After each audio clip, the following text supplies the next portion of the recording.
Êxodo, capítulo 25. As ofertas para o tabernáculo. Disse o Senhor a Moisés: Diga aos israelitas que me tragam uma oferta. Receba de todo aquele cujo coração o compelir a dar. Estas são as ofertas que deverá receber deles: ouro, prata e bronze, fios de tecidos azul, roxo e vermelho, linho fino, pelos de cabra, peles de carneiro tingida de vermelho, ouro, madeira de acácia, azeite para iluminação, especiarias para o óleo da unção e para o incenso aromático, pedras de ônix e outras pedras preciosas para serem cravadas no colete sacerdotal e no peitoral. E farão um santuário para mim, e eu habitarei no meio deles. Façam tudo como eu lhes mostrar, conforme o modelo do tabernáculo e de cada utensílio. A Arca da Aliança. Faça uma arca de madeira de acácia com 1,10 m de comprimento, 70 centímetros de largura e 70 centímetros de altura. Revista de ouro puro, por dentro e por fora, e faça uma moldura de ouro ao seu redor. Mande fundir 4 argolas de ouro para ela e prenda em seus 4 pés, com 2 argolas de um lado e 2 do outro. Depois faça varas de madeira de acácia, revista-as de ouro, e coloque-as nas argolas laterais da arca, para que possa ser carregada. As varas permanecerão nas argolas da arca, não devem ser retiradas. Então coloque dentro da arca as tábuas da aliança que lhe darei. Faça uma tampa de ouro puro com 1,10 m de comprimento por 70 centímetros de largura, com 2 querubins de ouro batido nas extremidades da tampa. Faça um querubim numa extremidade e o segundo na outra, formando uma só peça com a tampa. Os querubins devem ter suas asas estendidas para cima, cobrindo com elas a tampa.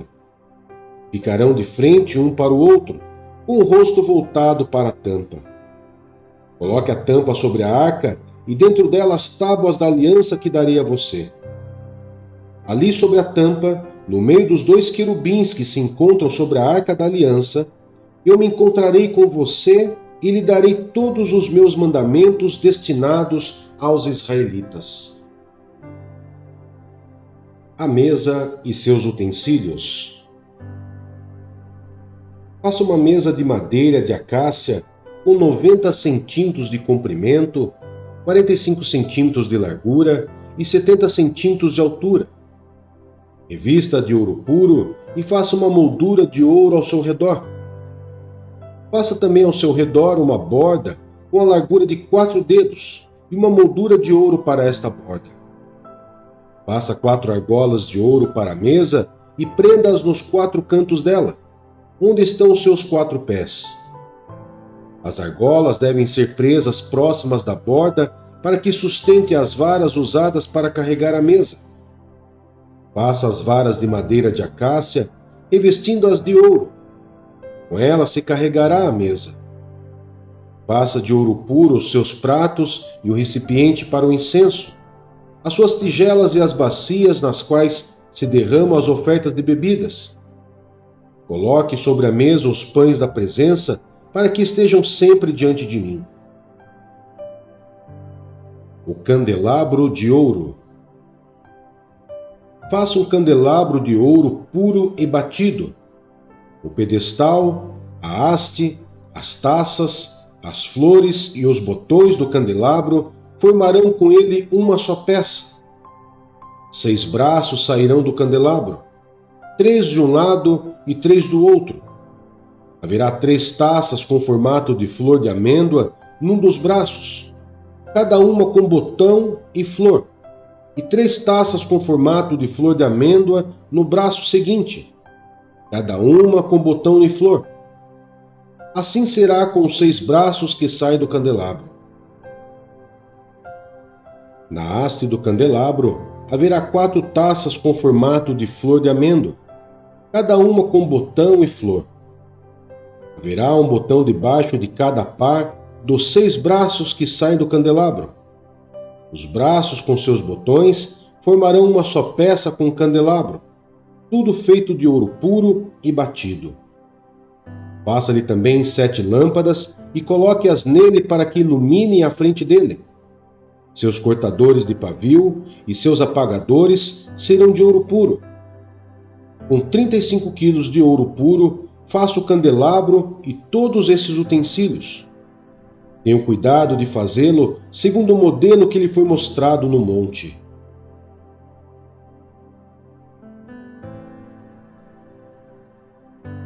João, capítulo 4. Jesus conversa com uma samaritana. Os fariseus ouviram falar que Jesus estava fazendo e batizando mais discípulos do que João, embora não fosse Jesus quem batizasse, mas os seus discípulos. Quando o Senhor ficou sabendo disso, saiu da Judéia e voltou uma vez mais à Galiléia. Era-lhe necessário passar por Samaria. Assim, chegou a uma cidade de Samaria, chamada Sicar, perto das terras que Jacó dera a seu filho José. Havia ali o poço de Jacó. Jesus, cansado da viagem, sentou-se à beira do poço. Isto se deu por volta do meio-dia. Nisso veio uma mulher samaritana tirar água. Disse-lhe Jesus: "Dê-me um pouco de água." Os seus discípulos tinham ido à cidade comprar comida. A mulher samaritana lhe perguntou: "Como o Senhor, sendo judeu, pede a mim, uma samaritana, água para beber? Pois os judeus não se dão bem com os samaritanos." Jesus lhe respondeu: "Se você conhecesse o dom de Deus e quem lhe está pedindo água, você lhe teria pedido e ele lhe teria dado água viva." Disse a mulher: "O Senhor não tem com que tirar água, e o poço é fundo. Onde pode conseguir essa água viva? Acaso o Senhor é maior do que o nosso pai Jacó, que nos deu o poço, do qual ele mesmo bebeu, bem como seus filhos e seu gado?" Jesus respondeu: "Quem beber desta água terá sede outra vez. Mas quem beber da água que eu lhe der, nunca mais terá sede. Ao contrário, a água que eu lhe der se tornará nele uma fonte de água a jorrar para a vida eterna." A mulher lhe disse: "Senhor, dê-me dessa água, para que eu não tenha mais sede, nem precise voltar aqui para tirar água." Ele lhe disse: "Vá, chame o seu marido e volte." "Não tenho marido", respondeu ela. Disse-lhe Jesus: "Você falou corretamente, dizendo que não tem marido. O fato é que você já teve 5, e o homem com quem agora vive não é seu marido. O que você acabou de dizer é verdade." Disse a mulher: "Senhor, vejo que é profeta. Nossos antepassados adoraram neste monte, mas vocês, judeus, dizem que Jerusalém é o lugar onde se deve adorar." Jesus declarou: "Crê em mim, mulher. Está próxima a hora em que vocês não adorarão o Pai, nem neste monte, nem em Jerusalém. Vocês, samaritanos, adoram o que não conhecem. Nós adoramos o que conhecemos, pois a salvação vem dos judeus. No entanto, está chegando a hora, e de fato já chegou, em que os verdadeiros adoradores adorarão o Pai em espírito e em verdade. São esses os adoradores que o Pai procura. Deus é espírito, e é necessário que os seus adoradores o adorem em espírito e em verdade." Disse a mulher: "Eu sei que o Messias, chamado Cristo, está para vir. Quando ele vier, explicará tudo para nós." Então Jesus declarou: "Eu sou o Messias, eu que estou falando com você." Os discípulos voltam da cidade. Naquele momento, seus discípulos voltaram e ficaram surpresos ao encontrá-lo conversando com uma mulher. Mas ninguém perguntou: "Que queres saber?" ou "Por que estás conversando com ela?" Então, deixando o seu cântaro, a mulher voltou à cidade e disse ao povo: "Venham ver um homem que me disse tudo o que tenho feito. Será que ele não é o Cristo?" Então saíram da cidade e foram para onde ele estava. Enquanto isso, os discípulos insistiam com ele: "Mestre, come alguma coisa." Mas ele lhes disse: "Tenho algo para comer que vocês não conhecem." Então seus discípulos disseram uns aos outros: "Será que alguém lhe trouxe comida?" Disse Jesus: "A minha comida é fazer a vontade daquele que me enviou e concluir a sua obra. Vocês não dizem: daqui a 4 meses haverá colheita? Eu lhes digo: abram os olhos e vejam os campos. Eles estão maduros para a colheita. Aquele que colhe já recebe o seu salário e colhe fruto para a vida eterna, de forma que se alegram juntos o que semeia e o que colhe. Assim é verdadeiro o ditado: um semeia e outro colhe. Eu os enviei para colherem o que vocês não cultivaram. Outros realizaram o trabalho árduo, e vocês vieram usufruir do trabalho deles." Muitos samaritanos creem. Muitos samaritanos daquela cidade creram nele por causa do seguinte testemunho dado pela mulher: "Ele me disse tudo o que tenho feito." Assim, quando se aproximaram dele, os samaritanos insistiram que ele ficasse com eles. E ele ficou 2 dias. E por causa da sua palavra, muitos outros creram. E disseram à mulher: "Agora cremos não somente por causa do que você disse, pois nós mesmos o ouvimos e sabemos que este é realmente o Salvador do mundo." Jesus cura o filho de um oficial. Depois daqueles 2 dias, ele partiu para a Galiléia. O próprio Jesus tinha afirmado que nenhum profeta tem honra em sua própria terra. Quando chegou a Galiléia, os galileus deram-lhe boas-vindas. Eles tinham visto tudo o que ele fizera em Jerusalém, por ocasião da festa da Páscoa, pois também haviam estado lá. Mais uma vez ele visitou Caná da Galiléia, onde tinha transformado água em vinho. E havia ali um oficial do rei, cujo filho estava doente em Cafarnaum. Quando ele ouviu falar que Jesus tinha chegado a Galiléia, vindo da Judéia, procurou-o e suplicou-lhe que fosse curar seu filho, que estava à beira da morte. Disse-lhe Jesus: "Se vocês não virem sinais e maravilhas, nunca crerão."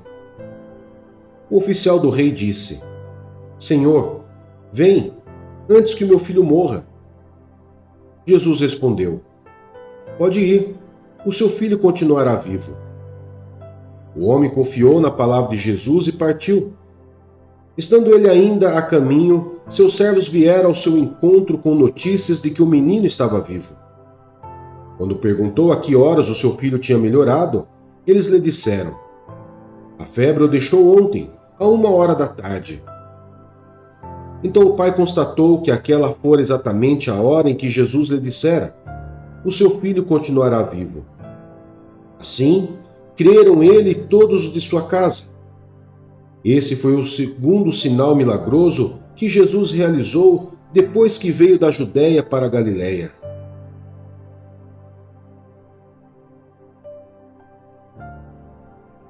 Provérbios, capítulo 1. Propósito. Estes são os provérbios de Salomão, filho de Davi, rei de Israel. Eles ajudarão a experimentar a sabedoria e a disciplina, a compreender as palavras que dão entendimento, a viver com disciplina e sensatez, fazendo o que é justo, direito e correto. Ajudarão a dar prudência aos inexperientes e conhecimento e bom senso aos jovens. Se o sábio lhes der ouvidos, aumentará seu conhecimento, e quem tem discernimento obterá orientação para compreender provérbios e parábolas, ditados e enigmas dos sábios. O temor do Senhor é o princípio do conhecimento, mas os insensatos desprezam a sabedoria e a disciplina. Advertências da sabedoria. Ouça, meu filho, a instrução de seu pai e não despreze o ensino de sua mãe. Eles serão um enfeite para a sua cabeça, um adorno para o seu pescoço. Meu filho, se os maus tentarem seduzi-lo, não ceda. Se disserem, venha conosco, fiquemos de tocaia para matar alguém, vamos divertir-nos armando emboscada contra quem de nada suspeita. Vamos engoli-los vivos, como a sepultura engole os mortos. Vamos destruí-los inteiros, como são destruídos os que descem a cova. Acharemos todo tipo de objetos valiosos e encheremos as nossas casas com o que roubarmos. Junte-se ao nosso bando, dividiremos em partes iguais tudo o que conseguirmos. Meu filho, não vá pela vereda dessa gente. Afaste os pés do caminho que eles seguem, pois os pés deles correm para fazer o mal, estão sempre prontos para derramar sangue. Assim como é inútil estender a rede se as aves o observam, também esses homens não percebem que fazem tocaia contra a própria vida, armam emboscadas contra eles mesmos. Tal é o caminho de todos os gananciosos. Quem assim procede, a si mesmo se destrói. Convite à sabedoria. A sabedoria clama em alta voz nas ruas, ergue a voz nas praças públicas. Nas esquinas das ruas barulhentas ela clama, nas portas da cidade faz o seu discurso. Até quando vocês, inexperientes, irão contentar-se com a sua inexperiência? Vocês, zombadores, até quando terão prazer na zombaria? E vocês, tolos, até quando desprezarão o conhecimento? Se acatarem a minha repreensão, eu lhes darei um espírito de sabedoria e lhes revelarei os meus pensamentos. Vocês, porém, rejeitaram meu convite. Ninguém se importou quando estendi a minha mão. Visto que desprezaram totalmente o meu conselho e não quiseram aceitar a minha repreensão, eu, de minha parte, vou rir-me da sua desgraça. Zombarei quando o que temem se abater sobre vocês, quando aquilo que temem abater-se sobre vocês como uma tempestade, quando a desgraça os atingir como um vendaval, quando a angústia e a dor os dominarem. Então vocês me chamarão, mas não responderei. Procurarão por mim, mas não me encontrarão. Visto que desprezaram o conhecimento e recusaram o temor do Senhor, não quiseram aceitar o meu conselho e fizeram pouco caso da minha advertência. Comerão do fruto da sua conduta e se fartarão de suas próprias maquinações. Pois a inconstância dos inexperientes os matará, e a falsa segurança dos tolos os destruirá. Mas quem me ouvir viverá em segurança, e estará tranquilo, sem temer nenhum mal.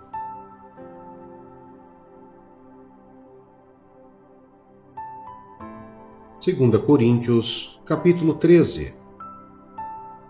Advertências finais. Esta será a minha terceira visita a vocês. Toda questão precisa ser confirmada pelo depoimento de 2 ou 3 testemunhas. Já os adverti quando estive com vocês pela segunda vez. Agora, estando ausente, escrevo aos que antes pecaram e aos demais. Quando voltar, não os pouparei, visto que vocês estão exigindo uma prova de que Cristo fala por meu intermédio. Ele não é fraco ao tratar com vocês, mas poderoso entre vocês. pois na verdade foi crucificado em fraqueza, mas vive pelo poder de Deus. Da mesma forma, somos fracos nele, mas pelo poder de Deus viveremos com ele para servir vocês.